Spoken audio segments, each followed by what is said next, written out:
نحمدہ و نصلی علی رسول کریم اما بعد فاعوذ باللہ من الشیطان الرجیم بسم اللہ الرحمن الرحیم والذین یؤمنون بما انزل الیک وما انزل من قبلک وبالآخرۃ هم یوقنون اولئک علی ھدی من ربہم واولئک هم المفلحون۔ صدق اللہ مولانا العظیم۔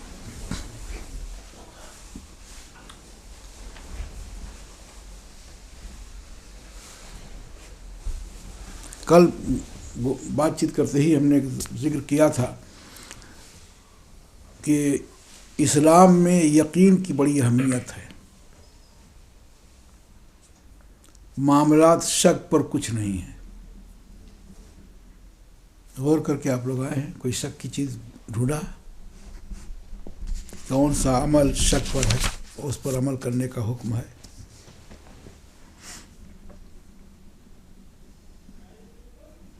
نہیں غور کیا ہوگا آپ لوگوں نے۔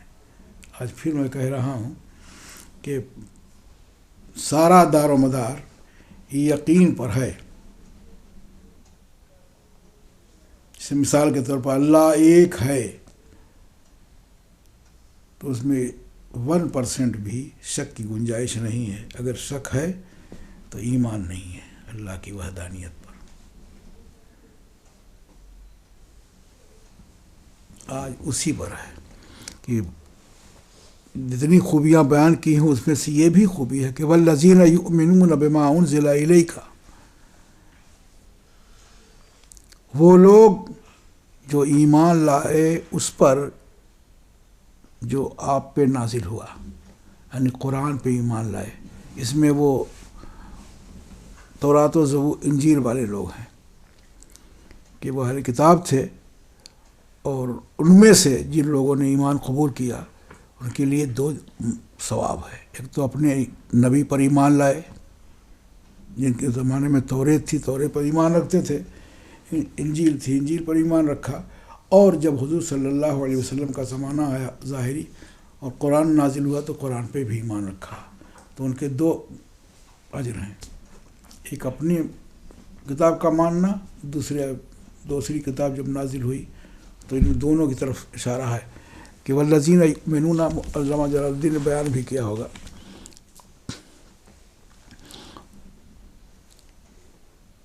والذین یؤمنون بما انزل الیک ای القرآن، کہ جو ایمان لائے اس پر جو آپ پر نازل کیا گیا یعنی قرآن، وما انزل من قبلک یعنی تورات اور انجیل یا اس کے علاوہ کتابیں صحیفے جو نازل ہوئے اس پر بھی ایمان لائے، اور بالآخرۃ ہم یوقنون، اور آخرت پر وہ یقین رکھتے ہیں، یعنی علم یقین ہے۔ یہ عالمون تفسیر کی ہے، اس کا مطلب ہے کہ علم یقین ہے۔ ایک تو فقط علم ہوتا ہے، کسی چیز کی خالی جانکاری ہوتی ہے، ایک یقین کی جانکاری ہوتی ہے کہ یہ کتاب حق ہے اور اس کی حقانیت میں کہیں سے 1% بھی 1% بھی شک کی گنجائش نہیں ہے۔ اس سلسلے میں بہت ساری باتوں کے ساتھ ساتھ کچھ باتیں میں آپ کو بتاؤں۔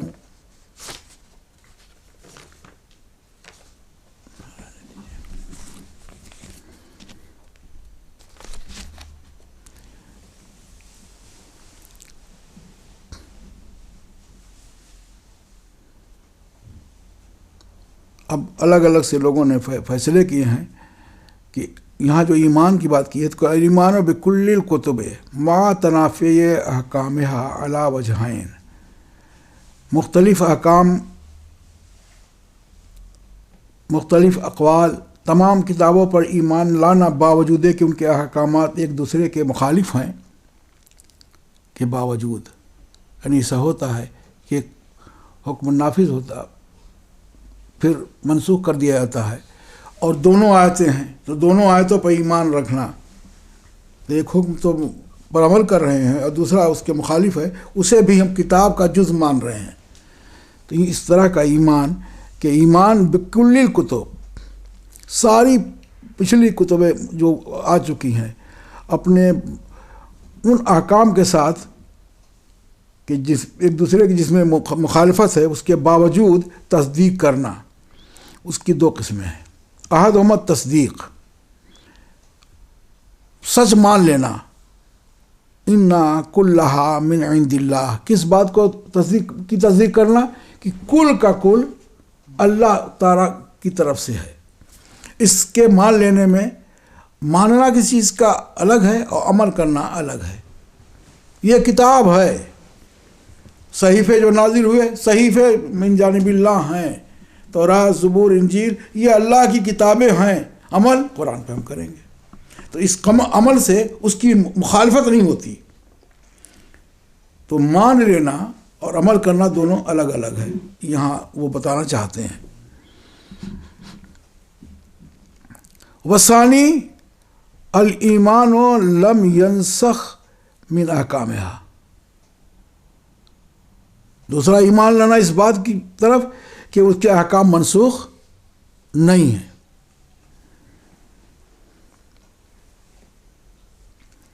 اس پر یہ یقین رکھتے ہیں. ایقان بھی اس کس کو کہتے ہیں نظر و استدلال سے شک و شبہ کی نفی کر کے کسی چیز کے علم میں پختگی حاصل کر لینا، اس کا نام ہے یقین. دیکھ کر یا دلیل بنا کر، نظر و استدلال کا معنی یہ ہے. نظر و استدلال کے معنی سے شک و شبہ کی نفی کر کے کسی شے کے علم میں پختگی، مضبوطی حاصل کر لینا، اسے یقین کہتے ہیں. ابھی اب بھی نہ سمجھ میں آیا ہو تو سنیے. ابو اللیث رحمۃ اللہ علیہ کا قول ان کی تفسیر میں ہے کہ یقین کی تین قسمیں ہیں: یقین عیان، یقین خبر و یقین دلالت. دیکھ کر مان لینا، کچھ ایسے آثار دکھائے جو آثار کو دیکھ کے حقیقت کا پتہ لگانا. اس کی وضاحت بھی کر دی ہے انہوں نے. اب سنیے. کہتے ہیں فاما یقین العیان، یہ یقین عیان کیا ہے؟ کہتے ہیں فہو اذا رأى شیئا، وہ ہے کہ چیز کو دیکھ لیجئے. یہ سامنے چیز دکھ رہی ہے، دیکھ لیجئے. چیز شے کو کہتے ہیں، اس کو شے بولتے ہیں. چیز کو دیکھ لیجئے، اور دیکھ لینے کے بعد آپ دیکھنے سے اس کا شک، اس چیز سے شک ظاہر ہو جائے.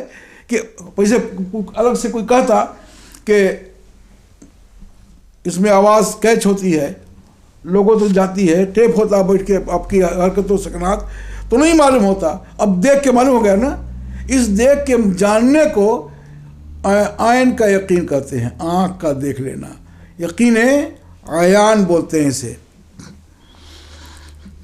تھوڑا سا ٹیڑھا ہے، تفسیر تعریف سے واضح ہو جاتا ہے. فَهُوَ إِذَا رَأَى شَيْئًا، پھر سے ترجمہ سن لیجئے. فَهُوَ إِذَا رَأَى شَيْئًا، بس وہ یقین العیان وہ ہے کہ جب دیکھ لے کوئی چیز کو تو شک اس سے ختم ہو جائے، اس چیز کا شک اس سے دور ہو جائے.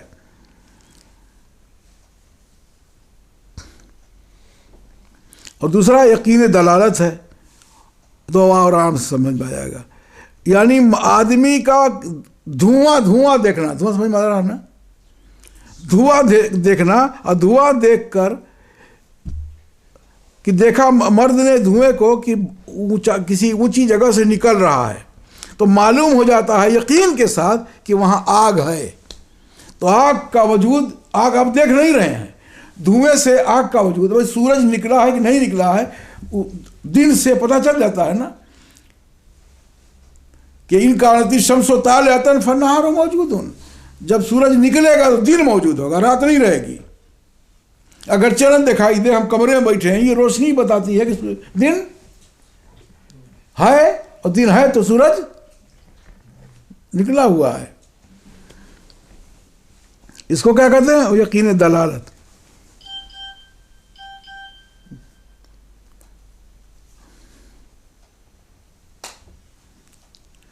لیکن یقین خبر کا معاملات کرتے ہیں وہ یہ کہ آدمی جان لے یقین سے کہ بے شک دنیا میں ایک شہر ہے، کوئی شہر دنیا میں ہے، یہ فقط یہ جان لے، اس کی خبر معلوم ہو، دیکھا نہ ہو. جو شہر جوڑ لیجئے، کہ دنیا میں فلاں شہر ہے. انہوں نے بغداد کا ذکر کیا ہے کہ دنیا میں ایک شہر ہے جس کا نام کیا ہے؟ بغداد.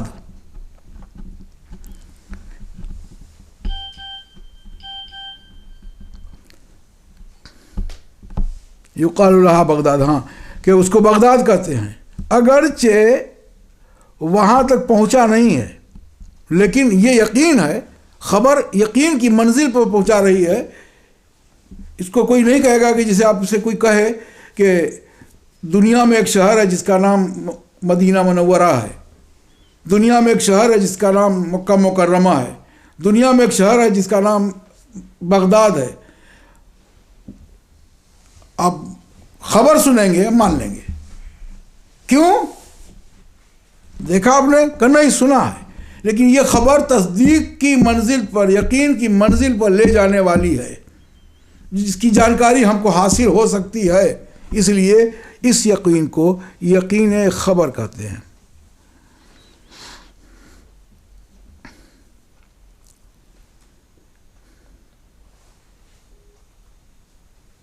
تو جب یہاں یقین خبر ہے اور یقین دلالت ہے تو اس سے ایک چیز یہ بھی معلوم ہے کہ لأن الآخرۃ حق، آخرت بھی حق ہے. خبر ہی تو ہے نا، لیکن مخبر صادق سے خبر ہے، ایسے کی خبر ہے جو سب کچھ بتا رہا. اللہ ایک ہے دیکھا ہے نہیں، تو خبر یہ ضرور ہے کہ 50-50 حیثیت رکھتی ہے، آدھا سچ ہوتی ہے آدھا جھوٹ. لیکن جب جس کے منہ سے نکلے اگر وہ بہت سچا ہے تو یہ راجع ہو جاتا ہے، یہ پلہ سچائی کا بھاری پڑ جاتا ہے اس جھوٹ سے، اس سچ غالب آ جاتا ہے اور وہ خبر مستفید بن جاتی ہے. ہم کہتے ہیں نا خبر مستفید چاند کے ہونے کا اعلان کر دیتے ہیں.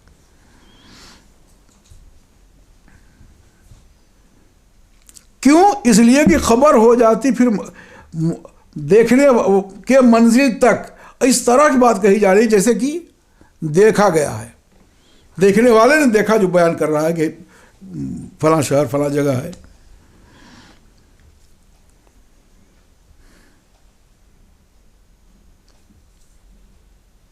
ایسے ہی آخرت کا یقین ہے اپنے محنت کرنے سے استعداد کے مطابق.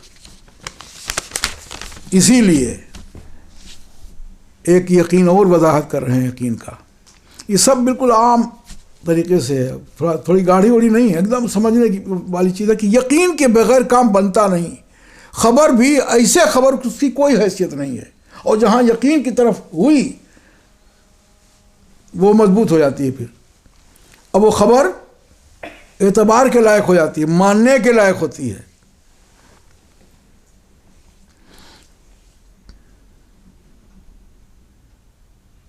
اسی طرح کہا گیا ہے کہ کچھ 10 طرح کے مغرور لوگ ہیں کہ یقین ہے ان کو، مانتے نہیں. ابھی اسی سے لگی ہوئی یہ ہے کتاب، ابھی بتاتے ہیں کہ ان کے سامنے سیدھی بات ہے. ایک شخص وہ ہے کہ من ایقن ان اللہ خالقہ، ایک شخص وہ ہے جو یقین رکھتا ہے کہ بے شک اللہ اس کا پیدا کرنے والا ہے. جس سے پوچھئے چلتے بلتے دہریہ کے علاوہ سب اللہ کے پیدا کرنے کا اعتراف کرتے ہیں. ولا یعبدو، اس کی عبادت نہیں کرتے.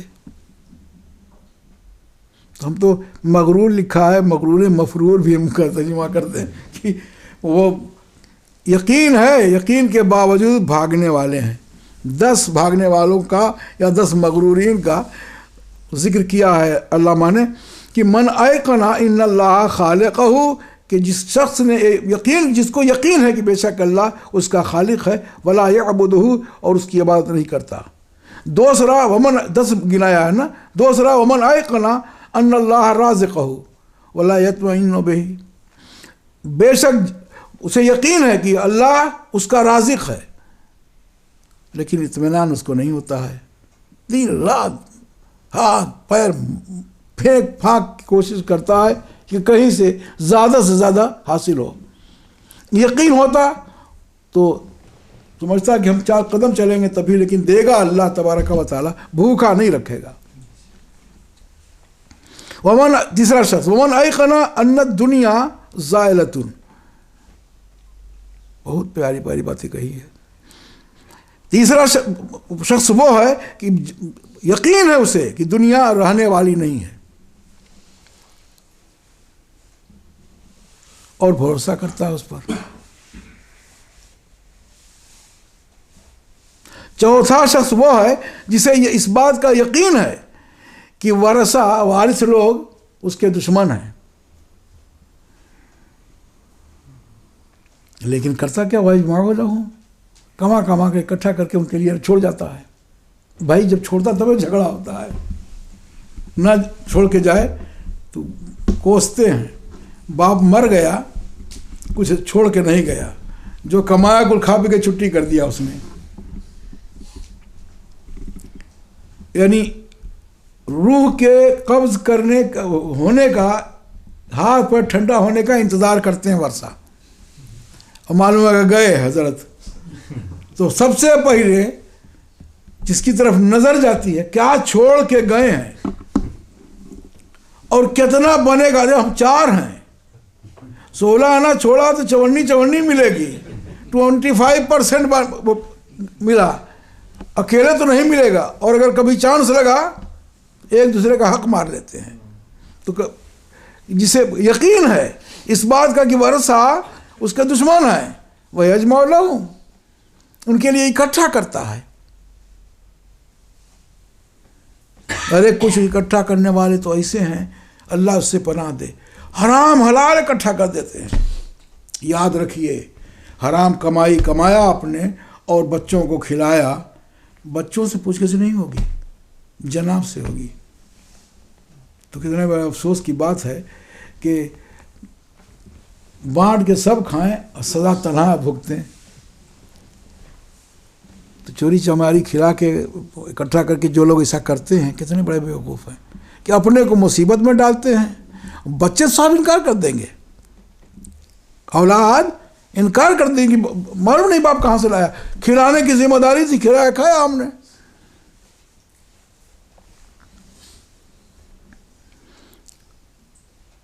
تو سن، تو باخود ببر توشے خیشتن کہ شفقت نے آیت ز فرزند و زن، تو اپنا زاد راہ سامان سفر اپنے لیے لے جا، یعنی جو وہاں کام آئے گا اس کی تیاری کر کے خود ہی تو جا۔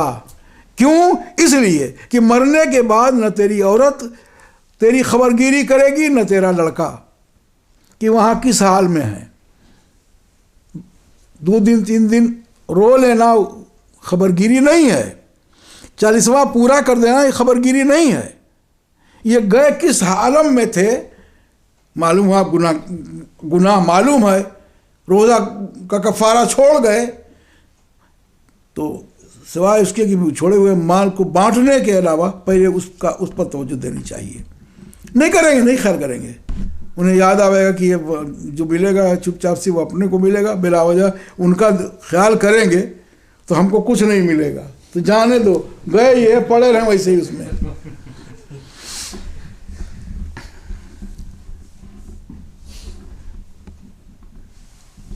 پانچواں شخص وہ ہے کہ من ایقن ان الموت آتن، اس بات کا قطعی یقین ہے کہ موت برحق آنے والی ہی ہے۔ ہم اس کی مخالفت کرتے ہیں، دوست آپ لوگ بھی ساتھ دیں اس بات بارے میں۔ جب ہم سوچتے ہیں کہ موت کا یقین ہے، علم ہے، ہم جانتے ہیں کہ لوگ مر جاتے ہیں، ایک ایج ہے جو بڑھاپے کی کہتے ہیں، ہم بیچ میں بھی کچھ لوگ چلے جاتے ہیں، بوڑھا تو جانے ہی جانے والا ہے، تو موت ہاں جانتے ہیں ہم،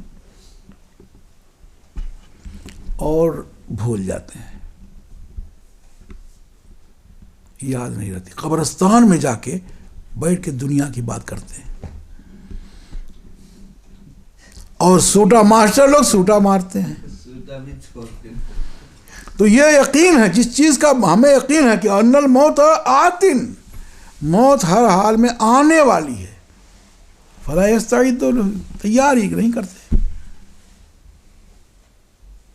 جب آئے گی تو ہمارے اعمال کام آئیں گے، اس لیے کہ وہاں نہ نماز ہے، نہ روزہ ہے، نہ حج ہے، نہ زکوٰۃ ہے. ایمان لانے، ایمان بچانا ہے، ایمان کے ساتھ اعمال کو کرنا ہے. آپ کی پونجی آپ کے ساتھ جو ہوگی یا جو آپ نے پہلے بھیج دیا ہوگا وہ کام آئیں گی.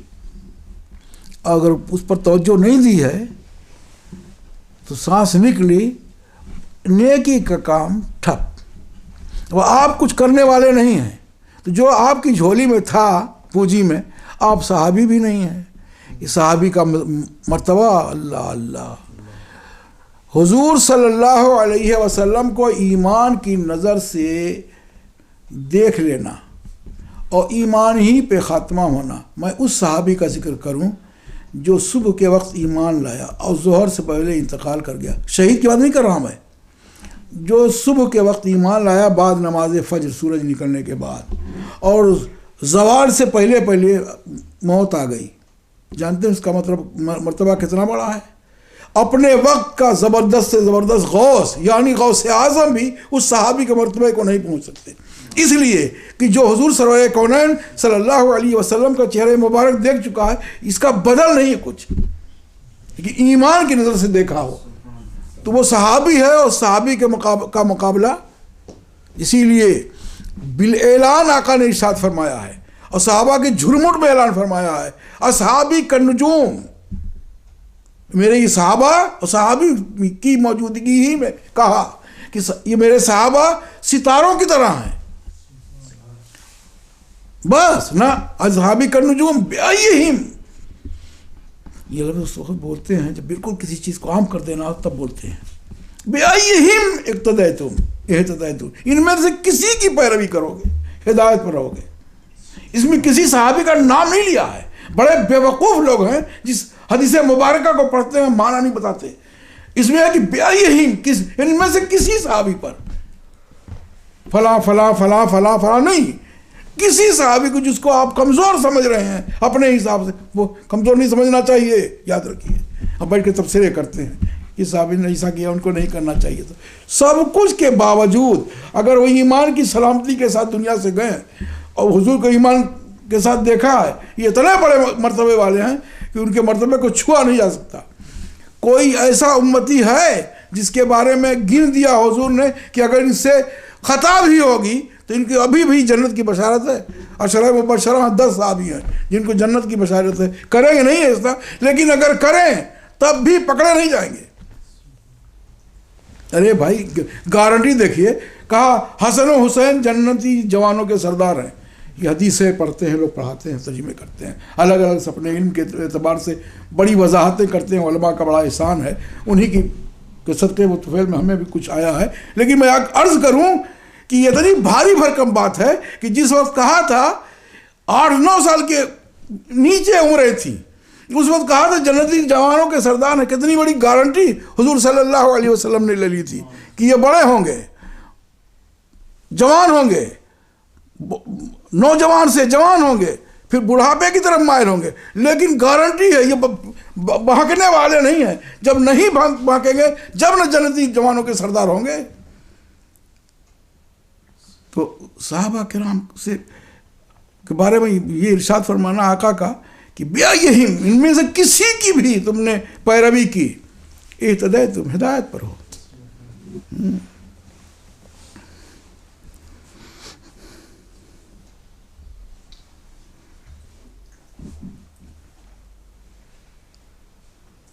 چھٹا شخص، ومن ایقن ان القبر منزلہ فلا یعمرہ، اس بات کا یقین ہے کہ آخری ٹھکانہ قبر ہے. دیکھتے رہتے ہیں ادھر، تو خیر موت کے بارے میں تو میں نے بتا دیا کہ یقین نہیں ہو پاتا. اس کو تو دیکھتے تو بنی بنائی رکھی رہتی ہے. جائیے قبرستان میں، تو اسی لیے قبرستان میں جانے کا حکم ہے. کچھ لوگ قبرستان سے جانے کو روکتے ہیں، رکنا نہیں چاہیے، عبرت والی جگہ ہے. جائیے گا، معلوم ہوگا کہ ہم سے پہلے تھے، چلے آئے، ایک دن ہم کو بھی یہاں آنا ہے. لیکن تیاری نہیں کرتے. انہی میں سے اور کچھ لوگ ایسے ہیں، اس بات کا یقین ہے کہ ذرے ذرے کا حساب لیا جائے گا. ان الدیان یحاسبہ، بے شک محاسب حساب کرنے والا ذرے ذرے کا حساب لے گا، مگر اس کے حساب کو درست نہیں کرتے. کچھ بھی کھا لیتے ہیں، کسی طرح سے کھا لیتے ہیں، حق مار کے کھا لیتے ہیں. ایسا نہیں چاہیے. حقدار کو پہنچائیے، یہ آپ کی ذمہ داری ہے. نہیں پہنچائیں گے پوچھ گچھ ہوگی.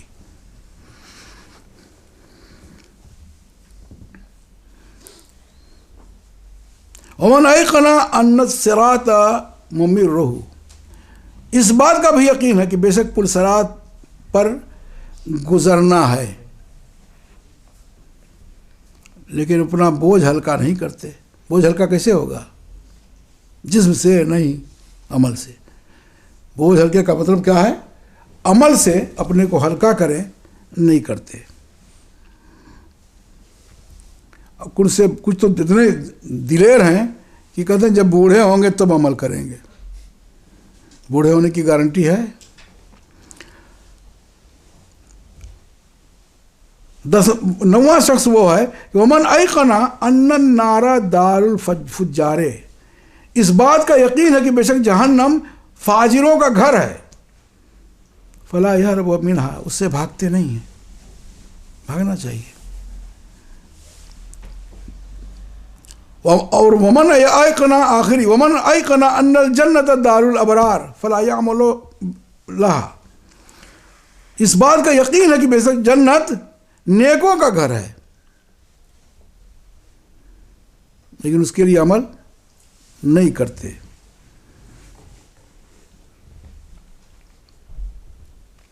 اور ایک یقین کی بات، سب یقین والے ہیں لیکن یقین سے فرار اختیار کرنے والے ہیں، جان کے بھی انجانے بنے ہوئے ہیں، اس پر بے توجہی برتتے ہیں.